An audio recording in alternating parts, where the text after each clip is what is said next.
Whenever you're in an interview like this, you want to talk wrestling because that's all any of us want to talk about. You're on a very strict fitness regimen right now. Yeah, I'm trying to get ready for the match with Matt Cardona. You're a type that people could have on a breakdown. Somebody sent me that, and I'm like, why didn't I get that offer? What got you into wrestling? Clash of the Champions in the summer of '94. Many elements of pro wrestling are so applicable to real life. People would like wrestling if they really engaged and understood what it is. You don't need to wrestle. You are a very accomplished actor. I learned it because I thought it was interesting and I had never done it and I wanted to. I appreciate that you're wearing a shirt with your own face on it. I mean, listen, this is a very wrestling-centric move. Yeah. You know, like you got to put yourself over. You got to put over the merch, man. Yeah. Where can we purchase this merch? Oh, golly, where do they have the... Oh, you know what? On ProWrestlingTees.com. Excellent. I also have a ProWrestlingTees.com store. So when people are there, they can buy your merch and my merch. Listen, I don't want to measure parts right now. I don't want to do that. A pissing contest, if you will. Unbelievable. What do your shirts say? I'll microphone you to death. And it's you just write that down. That's pretty good. Standing over a dead body. Look, nobody buys them, but I have a shirt that I really like. It says grateful, and there's a 3 instead of the E. Because at the end of every interview, I ask, what are 3 things you're grateful for? Right. So it's a shirt that gives a nod to like, you're grateful, and also like a reminder, 3. Oh, I like that. I also have one that says vague goals get vague results. I have one that says, I'm a CVV guy. Nobody has purchased that one yet. I like the number 3 too. I think that's a magnetic number that makes people want to buy the shirt too. This is a very California looking drink right here.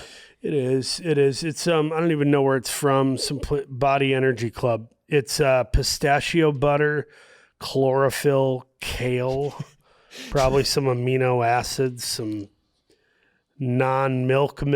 I don't know. This is the most Los Angeles drink ever. You gonna go hike Runyon Canyon after this? No, I'm gonna meet with my agent to complain about why I don't have a job, even though we're post-COVID / post-strike, and the world has become more inclusive. And I'm like, where are all the white guy parts? Yeah. And then I'm going to say, I got to use the bathroom, and I'm going to French exit and make them pay the bill. Pull the Houdini. Beverly Hills. That's where I want to lunch. Let me try this. Yeah, drink it up. I'm sorry. But you're on a very strict fitness regimen right now, right? I mean, if you look at my body, you wouldn't think so, but I'm transitioning back and forth. I kind of have that. You know, Jonah Hill kind of had like weight fluctuation. Now he's like super healthy. I'm kind of in that space of fluctuating, but I'm trying to get ready for the match with Matt Cardona, March the 16th. So I've been hitting the weights. A lot of people think this is your first wrestling match. They don't realize what you did in Pro Wrestling Revolver. This shirt is from the match. Matthew Palmer. So I was. Sammy Callahan and I are mutual fans, and he hit me up and was like, "Do you want to do something at the show with Ronda Rousey? It's like to raise money for the fires in Maui, the victims." And I was like, "Of course, so dude, I'll do whatever." And like a week later, he's like, "You want to have a match?" And I was like, "All right, man." And I had been training a little bit with I took a couple classes with Darian Bankston, who's been on AEW Dark and doing the indie circuit, and I had a little bit of help from Preston Vance and Anthony Agogo, and even DDP a little bit. But then my real trainer is this guy Paul London, who everybody knows. Of course, is he out here? Yeah, he's got his own school, man, Kayfabe Academy, and I'm now working with him out of there. But I've probably done like 15, 16 hours worth of training with Paul London.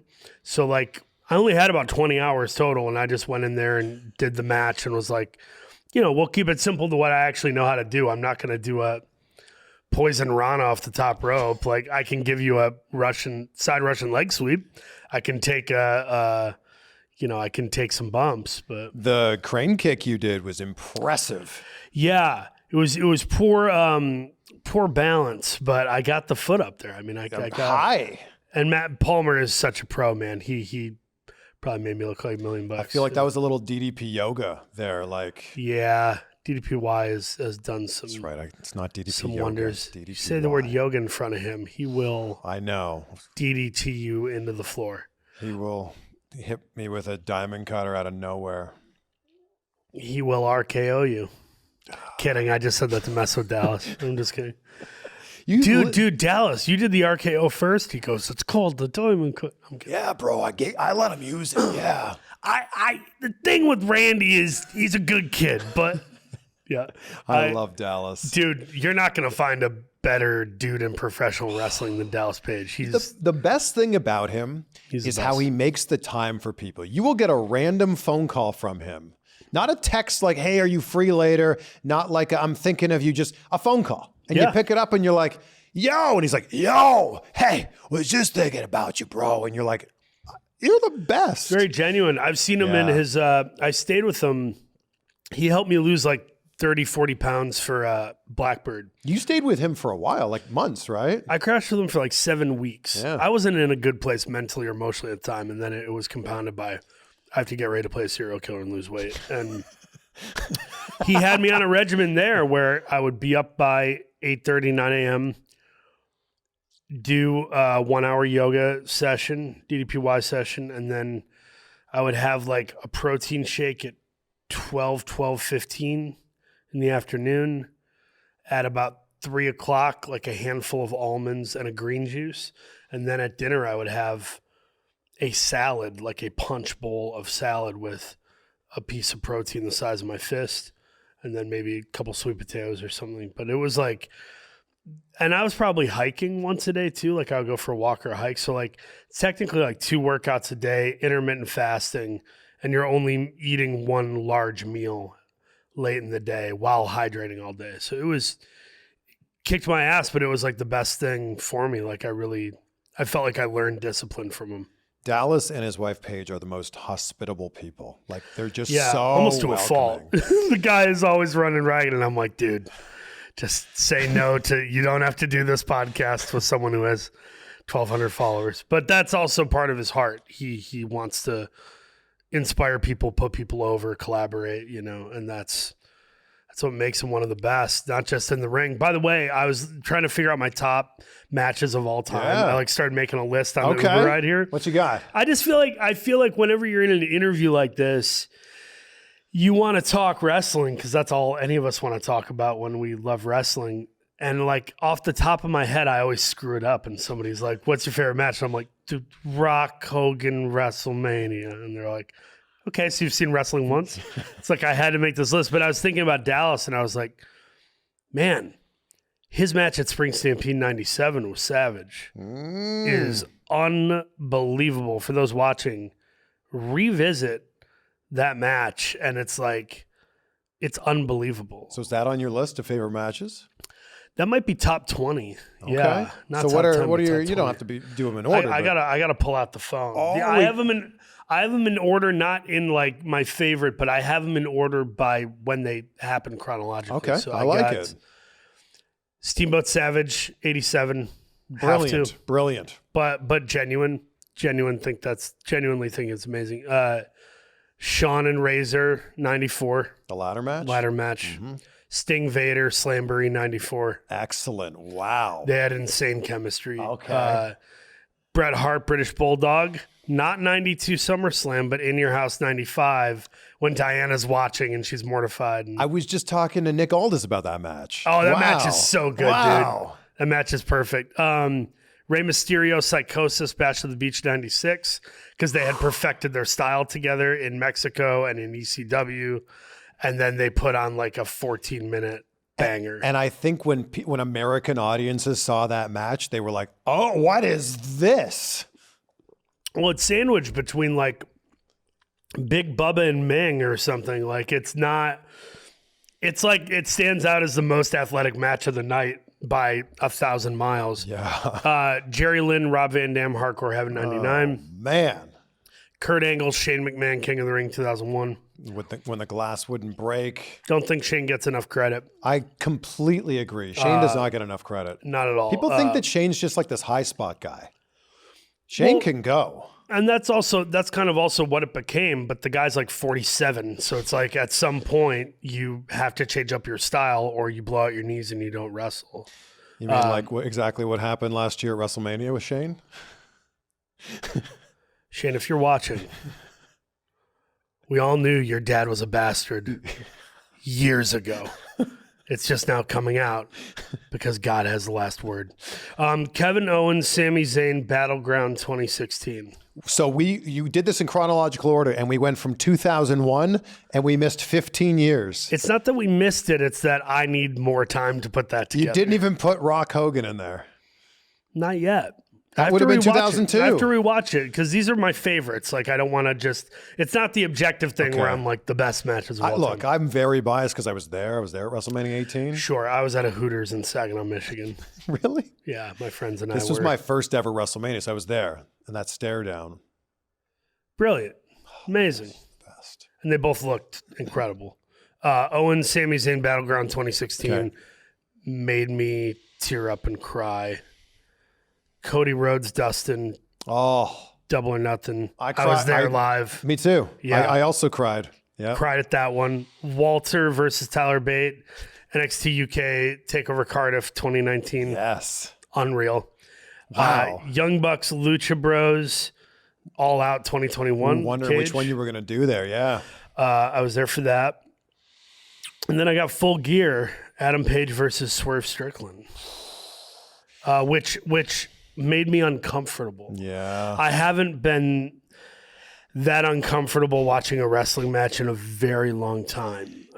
It was intense. When the barbed wire came off the bat and snagged his hair, I was like, oh, that wasn't supposed to happen. There were 2 or 3 of those moments. And I also feel like there's something in Adam Page that feels like, I don't know the guy, I've met him in passing, but like, something about Adam Page feels like he's kind of willing to drive the car into the wall, which can be very entertaining, but like, I also hope he's okay. Cause there's like, I remember he did that spot. I'm like a big Jesus guy. And he did that spot where he put like, didn't he put the crown of thorns on his head or something, or on somebody else's head? Yeah. It was like, whatever. Yeah. That was some gnarly shit. I was like, man, this guy's really, really going. When he goes for it, he goes for it. And I think his match with Bryan Danielson was another moment like Swerve where everybody went, oh, yeah, this could be the guy. Yeah, he goes there. We'll get back to it in just a second, but this episode is brought to you by BetterHelp. So for me personally, I started doing therapy with BetterHelp last year, and it has made such a huge change in my life. And look, I know that therapy is not something that a lot of people like to talk about, but if you've ever thought about it, I encourage you to give BetterHelp a try. It's done entirely online, which is designed to be convenient, flexible, and suited to your schedule. You just fill out a brief questionnaire to get matched with a licensed therapist, and you can also switch therapists at any time at no additional charge. First of all, celebrate the progress that you've already made in your own life. And if you've ever thought about giving therapy a try, go to betterhelp.com/insight and you'll get 10% off your first month. That's betterhelp, HELP.com/insight. All right, so let's do, how about off the top of your head, top 5 movies? Movies of all time. Yeah. Top 5, like me thinking of the world, or me personally favorite? I think it'd be you. Okay. Yeah. Favorite would be Richard Jewell, Black Klansman, The Five Bloods, Eat Wheaties, and Queenpins. That's just off the top of my head. That's off the top of your head. The ultimate putting over wrestling thing. Man, that guy in Richard Jewell was fantastic. I'm just wearing pins with all my movies in it. I have like 2 lines in a film. I'm wearing a badge. Top 5 favorite movies of all time, off the top of my head, and it changes. But yeah, the immovable ones are It's a Wonderful Life, Wet Hot American Summer, A Few Good Men, Dazed and Confused. And that other one is tough. Like I oscillate between The Fighter, Pulp Fiction, Field of Dreams, The Royal Tenenbaums. There's like so many good ones that could kind of take that spot. But today I'll say David O. Russell's The Fighter. Is Back to the Future anywhere on your top 10, top 20? I think the what is it? Subjectivity and objectivity. Yeah. My subjectivity is different than my objectivity. I think my objectivity will put Back to the Future in a top 10. It's my favorite of all time. Yeah, I mean, it's a lot of people's favorite or top 5, like a real one. But it also had to hit you at a certain time.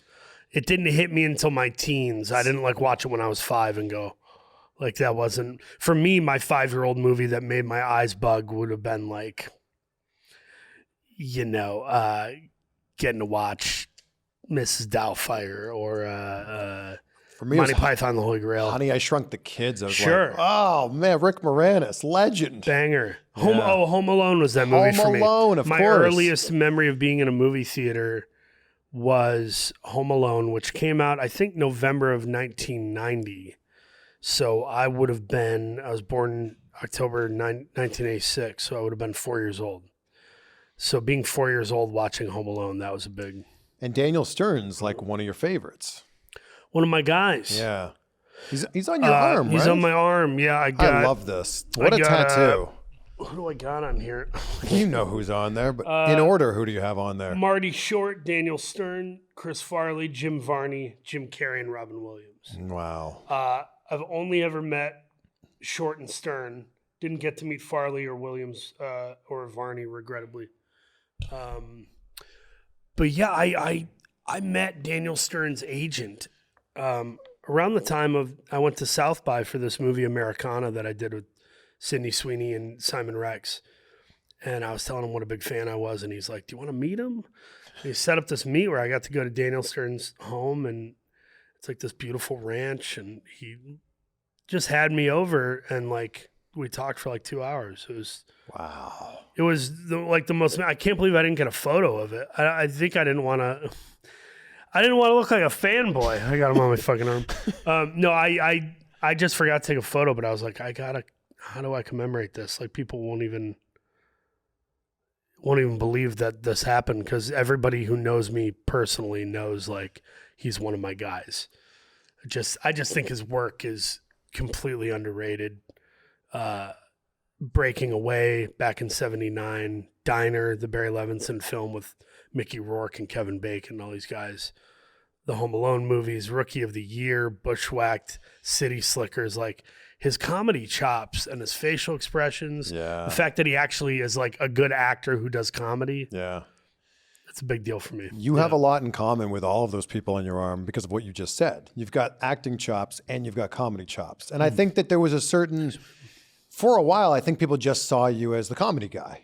And then you had some roles where they went, oh, this guy can act. Yeah, that was fun. That was, Tonya was a little actory.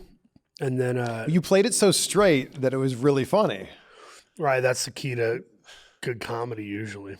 And then, Black Klansman, I got to play an icky, ugly racist, and Richard Jewell and Blackbird. I think that really helped people look at me differently, because it might have just been...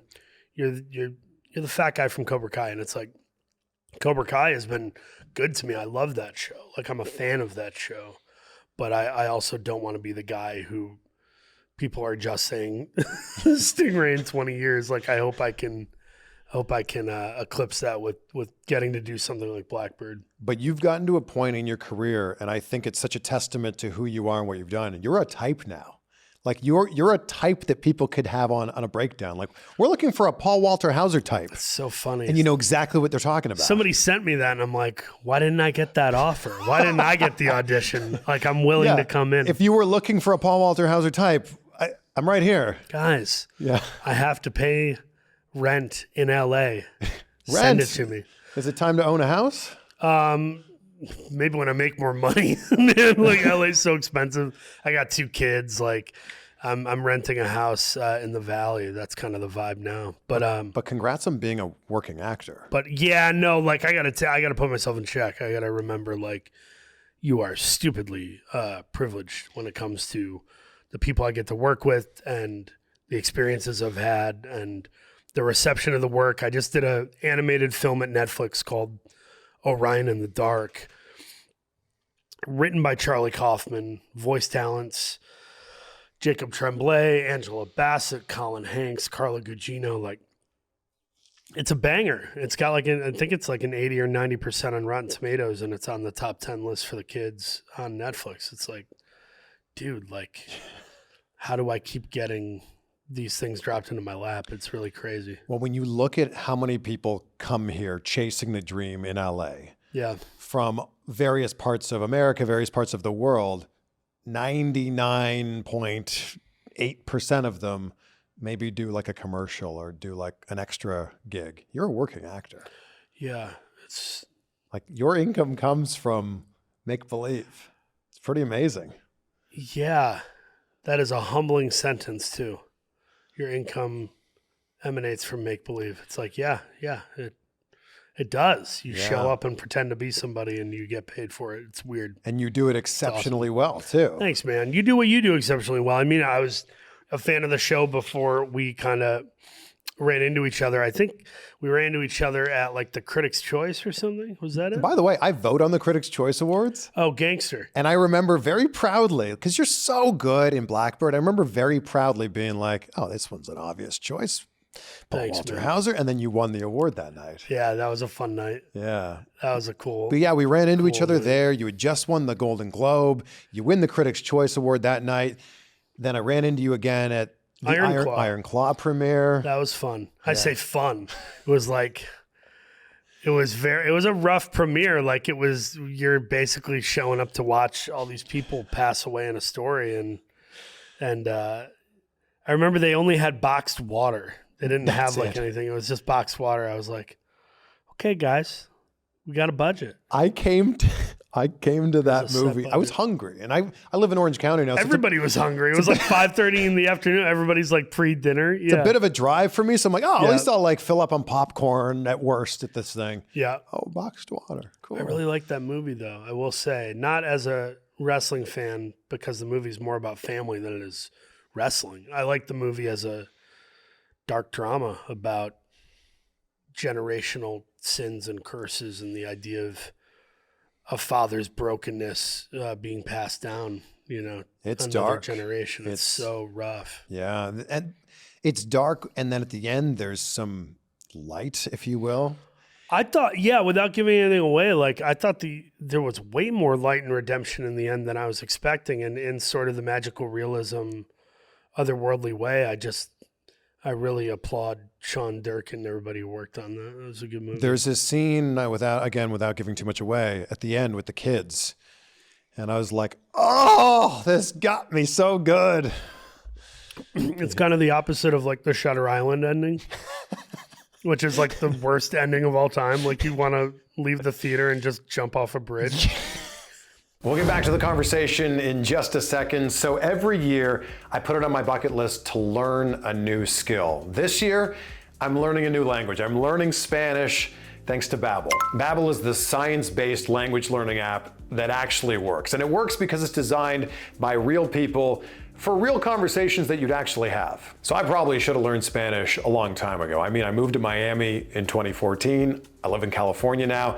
I hear it all the time, and the cool thing about Babbel is they're giving you these tips and tricks that are actually based in like real world situations. They're not just giving you random words to learn. So they're giving you real words that you can use in an actual conversation. So I'm only a few weeks into this, but it's working for me, and I know it's gonna work for you too. So if learning a new language was on your bucket list for 2024 or ever on your bucket list, check out this special limited time deal. When you go to babbel.com/CVV, you'll get 50% off your one-time payment for a lifetime membership. That's 50% off when you go to babbel.com/CVV, BABBEL.com/CVV. Rules and restrictions apply. You know what? I hate that movie. I love Leo. I love Marty. Everybody involved. I get it, but that movie left me feeling awful.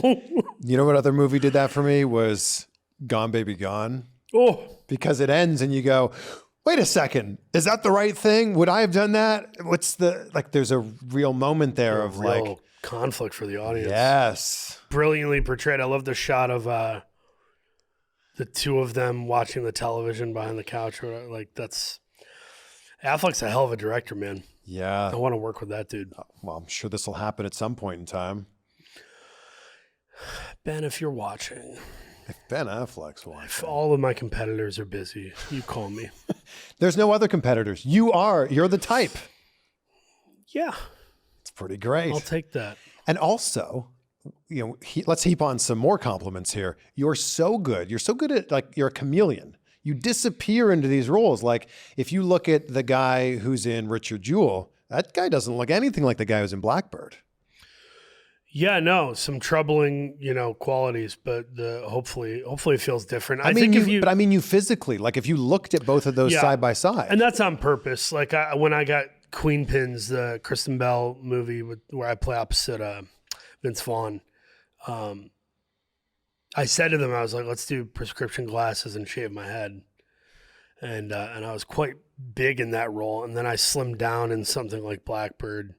And then you have the help of the mutton chops and the hair. And it's like, and the voice. It's fun and the voice. Yeah. Or Cruella getting to do a Cockney accent. It's like, that's so fun, dude. It's so fun to be able to slip into something because it helps you act. It's almost like eating. When you eat while you act, it's almost like cheating because it's like you're throwing away the dialogue more because you have busy work. That's the Brad Pitt technique, isn't it? Like, it was in Ocean's 11. Does he do that in other movies? There's compilations online on YouTube of Brad Pitt eating in roles because it makes him seem more like realistic. No, I've totally kind of, stolen a bit of that. Some of it's assigned, like I, Tonya. It's like, this guy is very slovenly and it's comedic. Let's make him eat nachos, make him eat ribs, whatever. But sometimes I'll do it in other stuff just because I'm like, well, this will help. Is it like, does it break up the dialogue? Does it make you feel like you're more like in that moment? Yeah, I think it's the multitasking thing. The idea of like you're more natural when you're multitasking because you're not hyper focused on the words. So it's more like me going, I've never had one of these before. Feel free. That's my favorite flavor. F3. Yeah, that tropical theory. I'll crack open the original. We'll see if this theory is proven. Yeah. But if I'm talking to Chris Van Vliet, hope I'm saying that right. That was perfect. Van? Kidding. Vliet was the thing I obviously couldn't. But if I'm talking to you, just like talking to you, it's like there's a little bit more pressure. My body literally goes forward and tightens up a little bit more and engages. Whereas if I'm going like this, Rock and Hogan WrestleMania is amazing because I see of the posturing, the build up, the fact that these are two A-lister iconic guys. And then also, like, to be able to say this match easily could not have happened. They're from different eras, and it did. This is like a masterclass here. But it is literally breaking it up, though, I think. Oh, man, wait a minute. Oh, wow. This is actually good. That's my favorite flavor. That's a really good one. F3. It's actually good. You got to try mine. You got to try mine. I got this thing called Golden Mine from Symbiotica. Brain Health, vanilla chai flavor. You tear off the thing. Okay. And you gulp it down, and you can mix it in with your coffee. Try it out. Okay. Should I just gulp it down and then like wash it down with some water? It tastes like delicious coffee cream. Am I going to be super smart after this? Man, you will not stop talking about the War of 1812 after you... Look, I'm Canadian, so I know very little about the War of 1812. Let me tell you, it was what year did it happen profit acquisition. What? What year was that? I think it was like 12 years after the turn of the 18th century. Pretty sure. Let's give this a go here. Vanilla chai?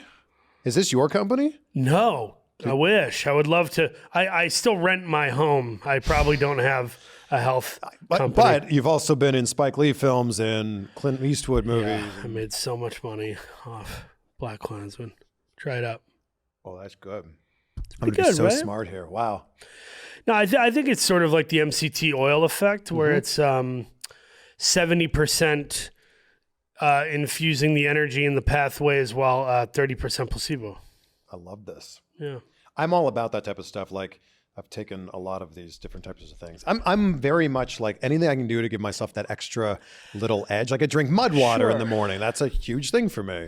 I got really into, what is it called? The cold plunge therapy. That's like my new thing. We have one in our backyard. We do red light therapy. Same. Cold plunge therapy. And I got something called an AcuMat. It's literally like acupressure, acupuncture, and you lay on these like plastic silicone type needle things. And it, you know what it does for me? Cause I don't really know the true benefit in real acupuncture. The way that like, I think the Chinese perfected it is you're going to different parts of the, body for blood flow and to like sort of harness or even the chi, like your chi or whatever, your chakras. But this mat, it's like all over the place. You're putting all of them on your back. So it's like, I don't think it has the same effect that was intended when it was, when it was kind of created. But what's good about it is it's deeply uncomfortable. So I'll lay on it for 10 to 20 minutes just to make myself momentarily uncomfortable and try to like zen out. And it's like, that's good if you're trying to be a professional wrestler. The best thing you can do is put yourself through some sort of pain that's manageable to kind of break down the barriers of where you can go. This is one of the reasons I love cold plunging. Like, along with all of the great health benefits, one of the other things is it's uncomfortable. It's hard. It really is. And you never want to do it. Ever. Do you have a set temp and time you do it? Because I know some people are like 34 degrees, 20 minutes. And I'm like, okay, hard ass. Temp, yes. Like, I had it at 40 for a while, but then I started doing the full on like snorkel plunges where I would go all the way under. Oh, nice. I haven't done that yet. Yeah. You've got to be a little bit warmer. Otherwise you get an insane brain freeze. So it's 50 degrees for 3 to 4 minutes. Okay. Every morning. It's part of my routine. I'm like 40 to 45, somewhere in there. Like I'll do 42 degrees for 4 minutes with part of my chest and my head above water. Nice. And sometimes the arms, I bitch out on the arms. When the arms go under. When the arms go under, my hands, like they ache for 20 minutes afterwards. It's rough. I do Wim Hof breathing. Like we're all about the various different things. I'm triple fisting the drink cups here. I got an F3, a cold brew, and a protein shake. I love it. Liquid lunch, man. That's a beautiful thing. This is so fun, man. I love that you are in entertainment, but you've also really made your name in the wrestling world. And it's like, we do have a lot in common. I guess I would ask you and turn it around on you. 5 favorite movies. Oh my gosh. And then I have some wrestling stuff. I'll start with 5 favorite movies. Then we're going to dive into wrestling hardcore here. Yes. Back to the Future for me is immovable. That's number one. Mm-hmm. And I think just for me, it's the idea of it reinforces that moments in life matter. Shit. That's really, a very poignant thing to say about a movie. And I think about that all the time of like, if this doesn't happen, then this doesn't happen. And then if that doesn't happen, you don't meet your wife or whatever, right? And that's what that movie's all about, right? Like if Biff doesn't sucker, the whole thing. If Marty's dad isn't a peeping Tom looking through the tree that falls off the tree and gets hit by the car, all of that, right? Mm-hmm. So that's number one for me. Jurassic Park. That's a movie I remember seeing in theaters. I remember they advertised that as like, you need to see this in theaters. And I'm like, well, I was 10 years old at the time. I'm like, I guess I got to see this in theaters. Mom, can we go see this in theaters? Yeah. So that's another one for me. My parents took me to Jurassic Park as a surprise. So at 93, I would have been like 7. And my older sister, Julia, came with me. She would have been 10. And as we walked in the theater, I was crying because I was scared. I was like, it's like real big dinosaurs. My parents are like, Paul, you understand this is going to be a great, fun, adventurous movie. And then I saw it and it was like nothing I had ever seen. It was incredible. Just like, And 30 years later, in awe of it. The it holds CGI, up. the animatronics, yes, it holds up. And so much from the 90s doesn't, but that does. So that's another one. Literally any Nolan film you could put in there. Memento meant a lot to me. You look like an Interstellar guy. I think that'd be it. Wow, what's an Interstellar guy look like? Interstellar guy is a guy who is well put together and has masculinity, but also has a deep well of emotionality. I'll be honest, I did not like Interstellar when I left the theater because there was so much to digest. And then about a week or two later, I digested it, I saw it again, and I loved it. I hated the beginning, the Dust Bowl stuff. I'm just like so checked out. But then once he's like in orbit, I'm in. I remember watching Memento in film studies class in college. And I remember just being like, I've never seen that a movie is a film like studies this. movie. Like Totally. I think we watched it too in my class. I just remember being like, I've never seen a movie like this before. Brilliant. Joe Pantoliano. Oh man. And I get Guy to become Pearce? friends with that guy. And Oh, geez. he's one of those dudes that like, he's so good and you forget how prolific he is. It's like him and Tommy Lee Jones were basically improvising all their dialogue on The Fugitive. He's in The Matrix, Ready to Rumble. Of course, the classic Ready to Rumble. Yeah. Yeah. Citizen Kane, I also remember seeing that. And I just remember being like, wait a sec. They made this movie in 1941 or whatever it was. Like they made this movie then. Cinematography and shot framing is absurd. And just like he did so many things. Brilliant shoes. Thank you. Did not mean to throw us off. Jordan ones. I'll throw out my Jordan. Shout out to threes Chalkline. Chalkline, thank you for the swag. And the pizza socks. The freaking Heart Foundation pants here. Amazing. And then I think like I really like movies from like 2000/2010s. Like Ex Machina is one that I come back to frequently. I see something new in that movie every single time. The Town's another movie like that. Speaking of Ben Affleck, I've got too many. So I'm like you at that fifth spot. I'm like, it could be a lot of different movies. 2010s, like 2000 and 2010. I always highlight Step Brothers, Little Miss Sunshine, Lars and the Real Girl. Oh yeah, There Will Be Blood.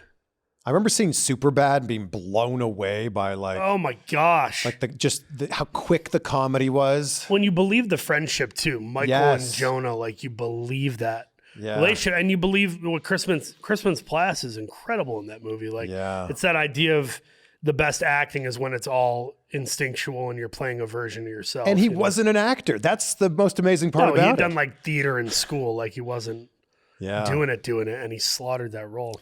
Yeah, so that's, I think that's, look. Wait a minute. Okay. Back to the Future, Jurassic Park, Citizen Kane. Pretty much any Nolan film, but we'll call it Interstellar today. We'll call it Memento. We'll call it Memento because that's deeper. Okay. And then Superbad. Sure. I don't know. The Town, so many of them. Ex Machina. Yeah. Yeah. A lot of them there. I wept at Interstellar, the scene where he's behind the bookshelf. Oh, that's the scene. Okay. But I didn't even know what happened to me. So like I'm a hyper spiritual person. I'm very much into the Jesus. So not the Jesus John Turturro bowling and Big Lebowski. I mean the Jesus, the tree guy, the cross guy. But I wept during that scene where he's trying to call out to his daughter because it felt like something in my chest, like the Holy Spirit just made me freaking weep out of nowhere. And I was embarrassed because I'm in the theater and I'm like, what is happening? Like, why am I having this reaction? And yeah. That's crazy because we really want a daughter. Go, Murph! I think I felt like I was seeing something we're not supposed to see. It was almost like we were seeing something from another dimension. And that's really what's being portrayed. But I mean, I felt like I was watching something I wasn't supposed to see. But I think that if you take it just one layer deeper, it's the moment of regret. We all have those moments of regret in our life of like, I did this thing that I know I shouldn't have done. And now I'm seeing the effect that it had on other people. That's why that scene hits so hard, because he just leaves and goes. Yeah, it's the haunting aspect of regret. And I'm getting goosebumps as I'm saying this. We're seeing now the other side of it. How did Murph feel about it after he left? Oh, wow. She really closed off. The scene that gets me. It's a great Christmas Carol type moment. Sorry, the scene that gets you. The scene that gets me in Interstellar that made me weep in the theater, and I'll just watch it back on YouTube sometimes just because the acting's so great, is the scene where he comes back from the water planet and he's watching the video communication from his kids. And his kids are now way older. He's weeping. It feels so authentic. Oh, yeah. And apparently the story behind that is they were setting up for a wide. And Matthew McConaughey wrote a little note to the DP or someone, just said, "See you," handed it to him. Like, I want the close up to be the first shot. Because he's going to watch this for the first time and go for it. That's what we see. And it was like, oh man. Yeah, so that scene gets me. Oh, McConaughey's like Nick Cage. Sometimes he's really goofy, and then other times when he's good, he's great. That was one where he just murdered it. Wrestling, Mount Rushmore, go. The CVV version, not what you think. Hogan, Flair, and I came to this realization because I got to interview them together at the same time in like 2018. They were doing like a touring like interview thing. And I'm like, oh my gosh, like they're some of the biggest reasons that wrestling is what it is today. Whether you like them or not, whatever you feel about them, I don't care. But wrestling is what it is because of Hulkamania. So Hogan, Flair, Undertaker, and then that fourth spot for me is tough. And I think with Mount Rushmore's, it's all about like, when did you get into wrestling and who were your people at that time? 100%. The Rock is my guy, but The Rock also wasn't really around for that long. Like, Not at all. Really only wrestled for like 7 years. He actually has become far more famous in Hollywood and with everything else. So that fourth spot for me is Austin. So it's Hogan, Flair, Taker, and Austin. What are yours? I mean, that's a really good list. It's a very fair list. I mean, it could go, I think a lot of people will go, objective list. I mean, why isn't Bret Hart on there? I think Hogan, Rock, Flair, Austin, those four. Hogan, Rock, Flair, Austin, I think is what I would say for the world. Not my favorite, but like, okay, yeah, that's they very meant the fair most too. to the world of wrestling. Yeah, it made the biggest impact. My personal Mount Rushmore is Sting, Bret Hart, Ric Flair, and Chris Jericho. See, that is said like someone who clearly watched a lot of WCW growing up. A lot of WCW, but also the Jericho edition, and he's such a controversial figure right now, but Jericho reinvented himself like nobody else has. Yep. He has made things work that should not have worked. He can work in the Attitude Era. He can work in crappy WCW. He can work in the PG era, and now he's working in AEW, and it's like he can do New Japan or he can bleed his face off with Nick Gage. And like, I just think the ability all around is really underrated. And I think after he's done and hangs up his boots, there's going to be, people are going to go back and go, holy crap. This is like, he's like the Willem Dafoe of wrestling, where he just nailed a million different things while doing it. So true. And it's hard to appreciate things as they're happening, I feel like. 100%. And like, it's also easy to hate on things as it's happening, like Brady or LeBron or Jericho. And then when they're gone, you go, oh yeah, I didn't Wait a minute. Yeah, I mean, I didn't like the Patriots, but man, that Tom Brady was really good. Could not agree more. My 5 to 10 is Arn Anderson, Kurt Angle, Mick Foley, Dustin Rhodes, Rey Mysterio, Kenny Omega. Those are all legends. They're all great. I think Dustin Rhodes is severely underrated. Severely underrated. You watch his early 90s stuff with him and his dad when he's in WCW. And he's, the guys he's fighting on a regular basis, the guys he's performing with, Rick Rude, Steve Austin, Brian Pillman, Sting. It's just, even Flair and Anderson, those guys, it's like he really had the greatest come up as far as being under the learning tree of absolute murderers, including his dad. And then he goes to WWF, and it's like he's obviously been given a spotlight, but it's also a very self-deprecating spotlight. It's a hard role to play. And just like any great actor, Dustin fully commits to Goldust. Yeah. Goldust gets over. Yeah. Classics with Triple H and Razor Ramon and all these people. And then eventually really gets lost in the shuffle and kind of becomes this mid-card workhorse, good hand guy. And then it's like he has this resurgence where he's in his 50s. He's what, 54, 55 maybe? His work in AEW is his best work of his career, I think. It's insane. Yeah. The Canadian Destroyer, the snap power slam, the fact that he still does the boot in the corner to the ground. I just think he's incredible. And I think it's easy to pick out Kurt Angle's, Mick Foley's, Shawn Michaels. It's not easy to stop and go, wait a minute. Yeah. Dustin has had a crazy career. And I think going back to what we were talking about, where it's hard to appreciate when something's happening in front of us, I think Kenny Omega falls into that category too. Dude. Every we don't match, even know what we've had. Exactly. And every match that Kenny puts on is fantastic. And that's going to fall into that category of like, if you watch any Kenny Omega match 20 or 25 years from now, you're going to go, what? Way ahead of his time. His energy, his strength. He's one of those weird guys who has the crazy strength and the crazy speed. It's like, it's usually one or the other, right? It's usually a Vader or a Guerrero. It's not usually both. And anytime you find both in a Keith Lee or a Kenny Omega, it's like all the respect in the world. So what got you into wrestling? I literally remember what it was. It was I watched Clash of the Champions with my uncle Robert, my mom's brother, in Florida back in the summer of, I think it was summer of '94, something like that. It was Arn. I think it was Arn Anderson and maybe Barry Windham versus Brian Pillman and El Gigante. And I just remember seeing Arn Anderson and Gigante and thinking, one guy looks like somebody out of a comic book, and the other guy looks like my friend's dad. And the pendulum swing and the polarity of the dad has to fight the giant from the comic book, and actually the giant from the comic book is the good guy, and Arn Anderson's the bad guy. It was just a very unclear, layered thing that now, people are like, wrestling's dumb, it's fake. And it's like, but it also plays with the reality of duality and the reality of polarities. And I think it's almost like politics, right?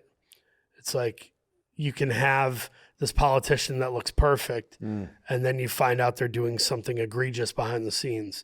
It's like, that's what wrestling plays with. It plays with the duality of nature. Yeah. And that's why if you don't have someone like Paul White going heel and face every 5 weeks, the poor guy, when you do have a great heel turn or a face turn, it can be the most meaningful, powerful thing, because you, the audience member, is like, that guy's a piece of, wait, he just saved so-and-so. And it's like, It plays with that. I think it's psychologically really interesting at times from a storytelling standpoint. Wrestling is real life. Like, there's so many elements of pro wrestling that are so applicable to real life.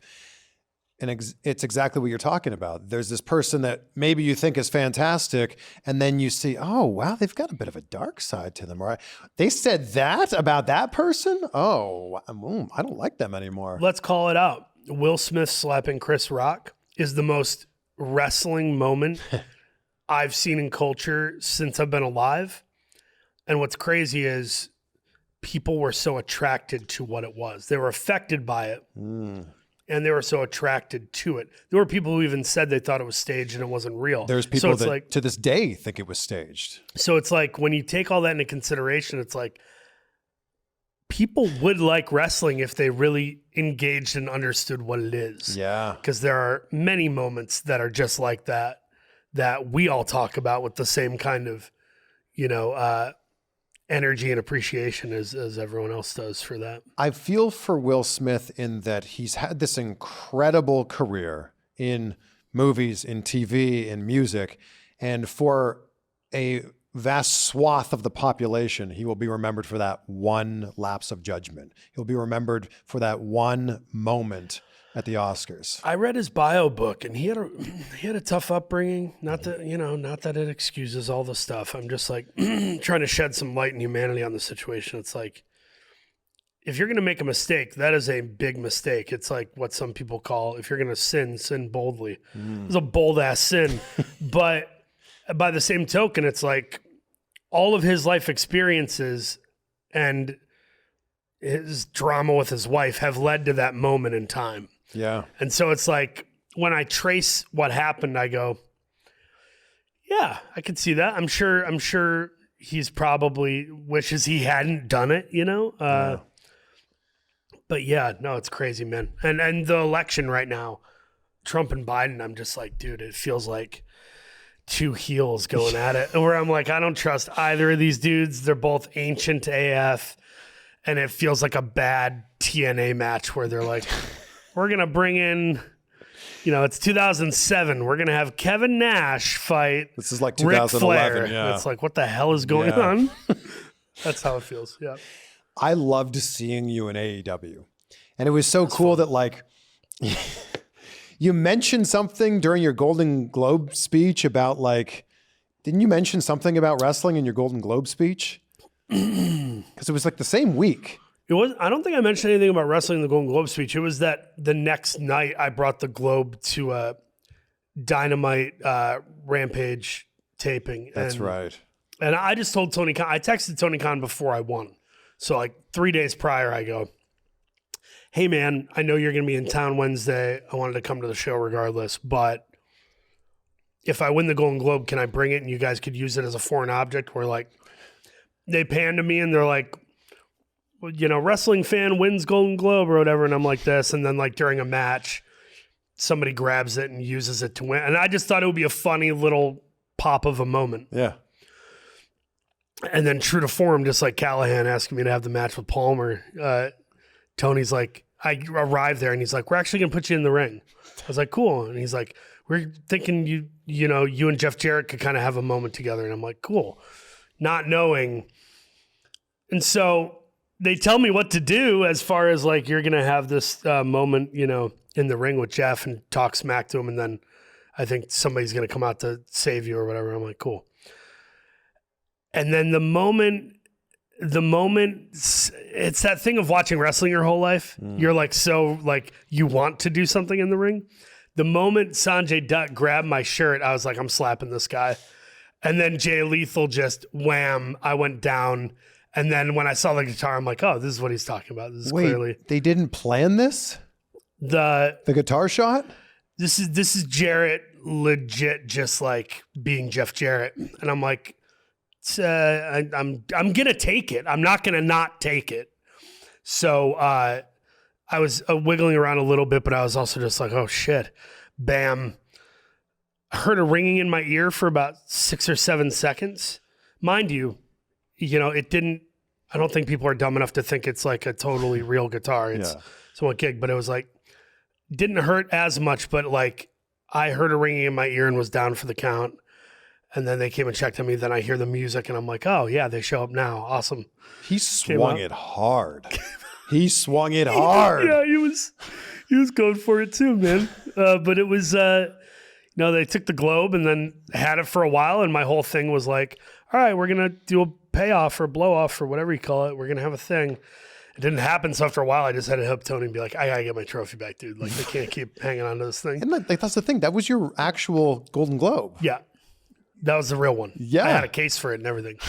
So I hope we get to finish that story. I don't know if we ever will. Tony's been super cool, always helping me with, here's some tickets to the show or here, come hang out. He'll invite me into Gorilla and I'll just stand there and watch him do his thing. Like he is the mensch of all mensches. He's the man. So I have someone who watches the show all the time, a fan of the show, who knew you were going to be here, and they actually recorded a question for you. Oh, wow. So I want to show you this. Just make sure the volume's up here. Paul Walter Hauser, it's me, the indie god and soon to be Emmy god, Matt Cardona. And while you're sitting there with Chris Van Vliet, I'm scratching that figure itch in my storage unit, organizing my toy collection. And I just found my collection of Karate Kid figures, bro. Check it out. We got John Kreese. We got Johnny Lawrence. We've got the legend Mr. Miyagi himself. And we've got Daniel LaRusso. And last but not least, we got Stingray. Oh, wait a minute. You don't have an action figure. You do not have an action figure. You are not toyetic. You are not a real pro wrestler. You're barely even an actor, bro. I don't even know how you got that Emmy. But at Revolver March 16th, after I bring my Slammy Award to the ring, raise it high, give you a radio silence, a 1, 2, 3, I'm going to take that Emmy. And I'm going to spit on it and shove it straight up your big ass. See you at Revolver, bro. Nice to see Matt Cardona found his smile. That wasn't very nice. Wow. Listen, man, He also knows I'm a big action figure guy and that I collect them, so he's definitely hitting the right nerve. Matt Cardona, let's put him over first. I thought he was great as Zack Ryder, WWE. His following online was way ahead of its time, clearly.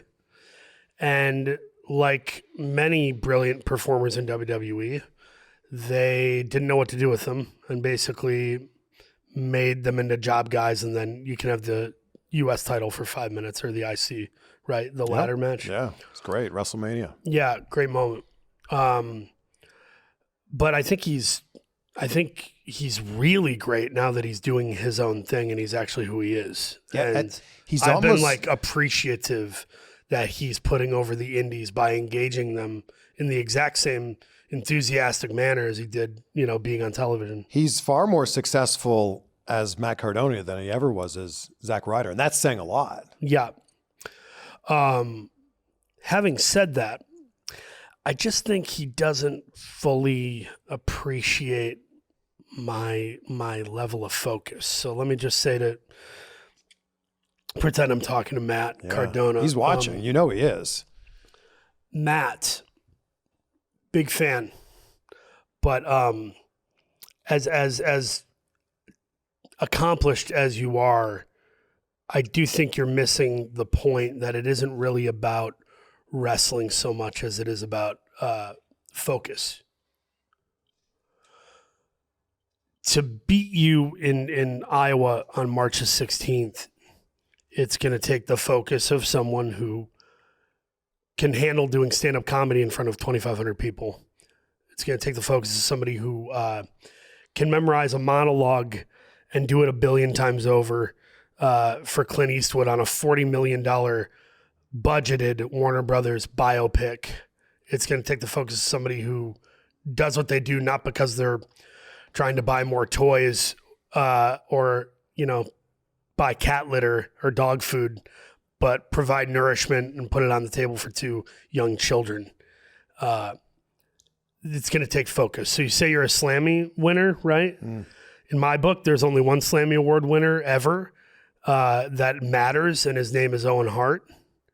So you can, tout your statistics and sell your merch, but come March the 16th, I don't think you realize that I am going to rake your back and bulldog your face into the canvas and probably kick your ass. And it's not because I'm a wrestler.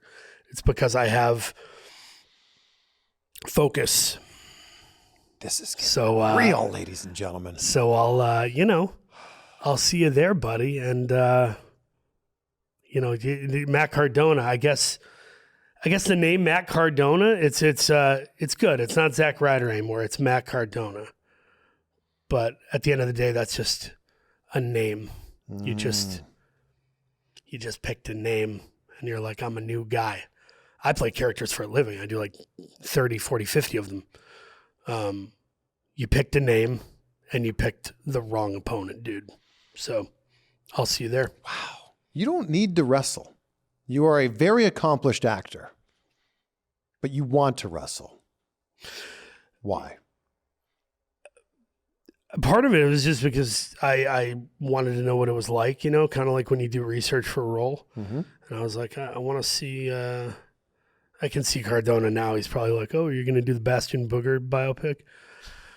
I learned it because I thought it was interesting and I had never done it and I wanted to. And in doing so, I had people like Dallas Page, Sean Waltman, Anthony Ogogo, Paul London, all telling me, hey, you're actually really good and you're taking to this pretty quickly. Sent footage to people like Natty Neidhart. She's saying, you have it. It just needs to be refined. So it's like, and also from a physique standpoint, they can say what they want about me being a big guy. It's like some of my favorite wrestlers are, Bam Bam Bigelow and Kevin Owens and Vader. And, these guys are not known for being in shape. They're known for being agile and strong and having, some form of charisma or something. So I I look at it like this too, because I've had some people not. There was an interview with Tony Deppen, this indie wrestler. He, I guess he's a GCW guy. But somebody mentioned my name to him, and he was like, Tony's like, yeah, I don't know who that is, but they're probably just copying what me and Ron Funches did. And I'm like, maybe you and Ron Funches copied what Dennis Rodman did before you. And maybe Dennis Rodman copied what Lawrence Taylor did at WrestleMania 95. So it's just like, everybody likes to think that it's like, oh, some actors coming in to do like their 15 seconds of wrestling fame. And it's like, no, I've been a student of watching it my entire life. Now I'm actually doing it in the ring. And to be fair, I don't know who Tony Deppen is either. So it's mutual, bud. This is like the David Arquette path you're taking here of like, you actually want to like pay your dues. Disagree. Ooh. Disagree. I don't want to pay my dues. I want to learn the craft. I don't have to pay dues.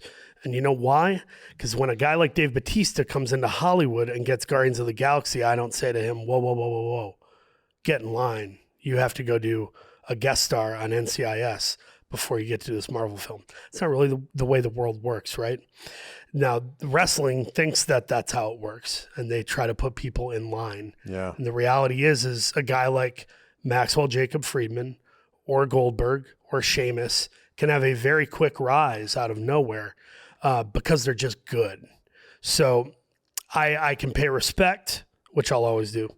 But paying dues, it's like if somebody asked me to be in a WrestleMania match and do the Snooki routine where they're like, you're going to be the random celebrity who gets in a tag match, like I'm doing it. I'm not doing 7 years on the indies until then. I'm just going to do what comes across my plate. In fact, I got hit up I was talking with somebody from High Spots, and they're doing this show WrestleMania weekend at the ECW arena. And they were like, who would you if you came here and did a match, who would you like to wrestle? And I was thinking it over, and I was like, well, maybe we could do like a Philly street fight type of thing. And the guy who came to mind immediately was Sami Callihan, which he's the guy who kind of put me on and gave me that spotlight at the Revolver show. So, I think I'm going to hit up Sammy, or if he's watching, I guess we can also just say, hey, dude, you want to wrestle me WrestleMania weekend at the ECW arena for High Spots? Because I would love to get in the ring with an absolute hardcore wrestling legend and a hell of a booker, I must say, for pro wrestling. Sami Revolver. Callihan is insane. Yeah, I might watch this back and regret that I said that. I might regret that I said that. I don't know. Whoa, but okay. That would be my opponent of choice. I don't know. He's probably busy. He's also got his own shows that weekend and throughout the week. know. But that would be just called him out. My opponent. So yeah, I'm calling you out, Sami Callihan. You are the teacher. I am the apprentice. Let's see if I can. Let's see if I can pull up on you. I got a couple of quick ones I want to rattle off here before we wrap this up. Did you audition for Clint Eastwood? Like, was your final audition for him? Did not audition for Clint. It was just a straight offer because somebody showed him a photo of me next to a photo of Richard Jewell. Straight offer for a Clint Eastwood movie. Incredible. Yeah, I didn't feel real when it was happening. Wow. That's amazing. I've heard that most directors go, action, action. I heard he whispers action. He goes, go ahead. Whenever you're ready. It's like, it's always something like that. And I heard the story is something about like, well, you don't want to spook the horses. Yes. He was on yes, those that's the story. Westerns for years in the 60s and 70s. So it was like, if you yell action, it could disrupt one of the animals on set. So then he just started being like, yeah, go ahead, start. Yeah. It's also him comparing actors to animals, probably saying, you guys are just as easily distractible and absurd, What is the smallest residual check that you have received? I think I had a check for like 0 cents. It was literally 0.00, and I think it was from one of my sketches I did for Key and Peele. Yeah. So like after the percentages are all doled out everywhere, you got 0 cents. Yeah. Do you try to cash it? No, I throw it away. I'm not gonna, I should have framed it. You should have framed it. Should have framed it. But it's usually like $4 for Community, 18 cents for Key and Peele, and then like sometimes you'll get one for Richard Jewell, and it's like $6 or $7 grand, and you're like, holy shit. Okay. This will help me pay that rent in the Valley. I loved on Cobra Kai, and I would love to know the story behind it. Your character is walking into their house, and you're singing Judas by Fozzy. Oh, that was definitely a me thing. Well, first I put AEW in Queenpins because Queenpins had WWE references, and I was just like, even if WWE does license something to them, it's going to be like Undertaker choke slamming a jobber from like 93 or something. It's going to be dumb. Yeah.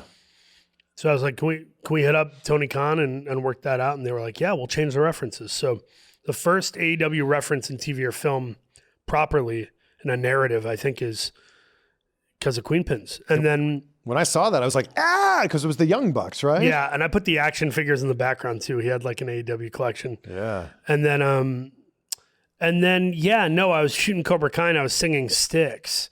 I love the band Styx, and they're like, sing a song. So I walked in and I'm like, the juke is up, the news is out, they finally found me. And they're like, you can't sing Renegade, dude.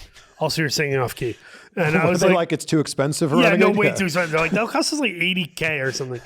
And I was like, oh shit, sorry. And they go, what about this? They had an approved list, and on the approved like list, it was like Love Shack. And I'm like, I'm not singing the B-52s.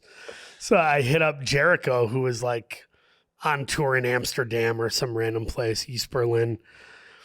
And I hit him up, and it's like, 3:00 in the morning there, and I'm shooting Cobra Kai in Atlanta. And I'm like, dude, can I use, Judas for the show? Can you give us a sweetheart deal or whatever? And he said, yes, if Machio will come on my podcast. Or you like wanted Machio or Zabka to come on the podcast. So we made a video for him, me and Machio, and he's like, all right, man. So yeah, that was definitely me. That was a cool moment.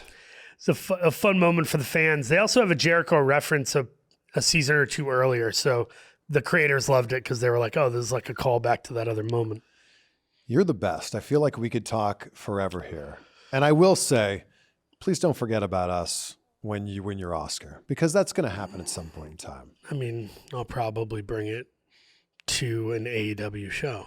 Can I touch it? And it'll just be, sure. I mean, you can do it. I don't touch it. The trophies in my house, I'm terrified of because I have 2 small children. So it's like, if one of them falls trying to touch it or something, like the Oscar will kill my kid. They're very heavy. They're heavy, and the Emmy has spikes. Like, I kind of want to do that Magnum TA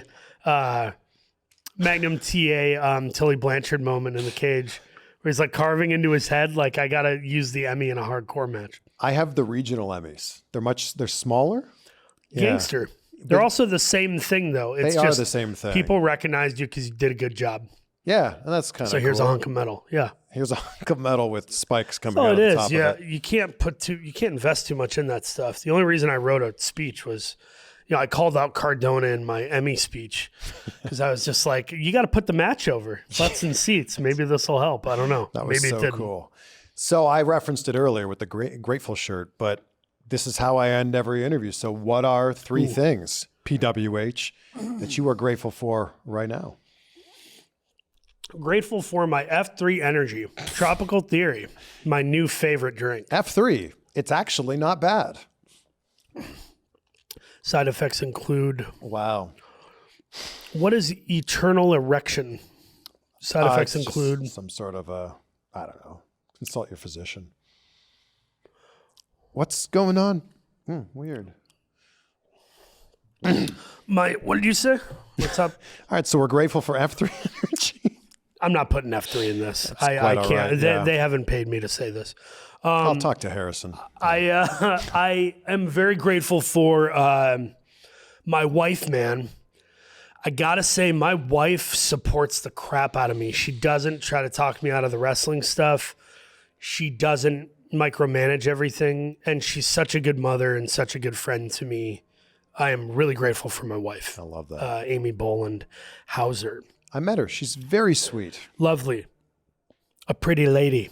Very pretty lady. And then number 2, I'll say nice people, like kind people. You're a kind person. So is our buddy Jake Hamilton. So are a lot of the folks I meet who, you know, I just feel like people like you are fun to talk to because it's not going to get ugly or controversial. You have a good heart, good spirit. Ah, you do as well. Thank you. And Jake Thanks, is man. going to be very excited to hear his name in this interview. Jake Hamilton. Jake, and I'm also really good He friends has with. such a crush on Tom Cruise, though. Can we make fun of Jake for a second? I also love Tom Cruise, but Jake yes, would leave his girl and his dog for Tom there Cruise. was no question.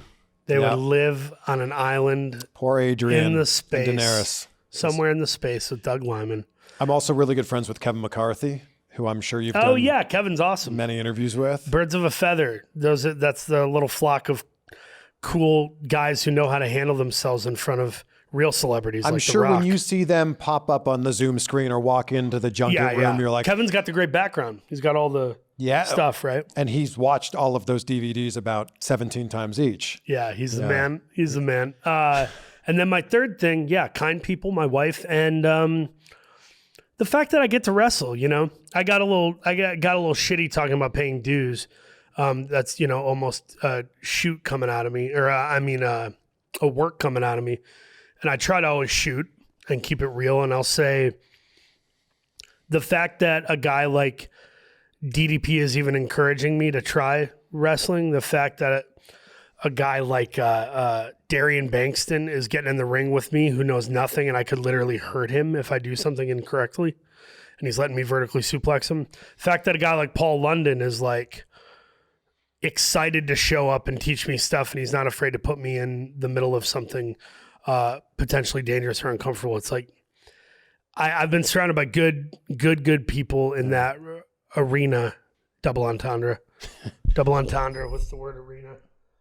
Hey. And I think it's something I'll do for a very long time. And the relation, to close it off, the relation I was trying to do with Hollywood is if any wrestler, anyone in the wrestling business, from Justin Roberts to Asuka to freaking FTR, if they want to act, I will be the first person to be like, I'm going to pitch you for my next movie. I'm going to pitch you for my next TV show.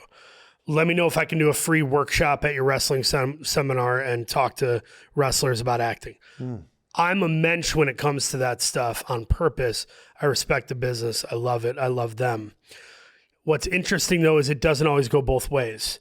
So if an actor is trying to get into wrestling, the attitude from the wrestling community and some of the roster is, well, you can't do what we do. And I kind of look at that and I go, I would never say that to any of you about acting.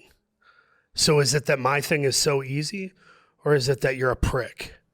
So I'll say that to Matt Cardona and anybody else who really doesn't believe I can do half of what they do.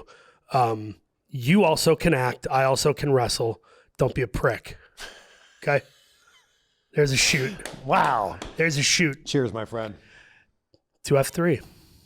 Good to see you. Wonderful to see you, sir.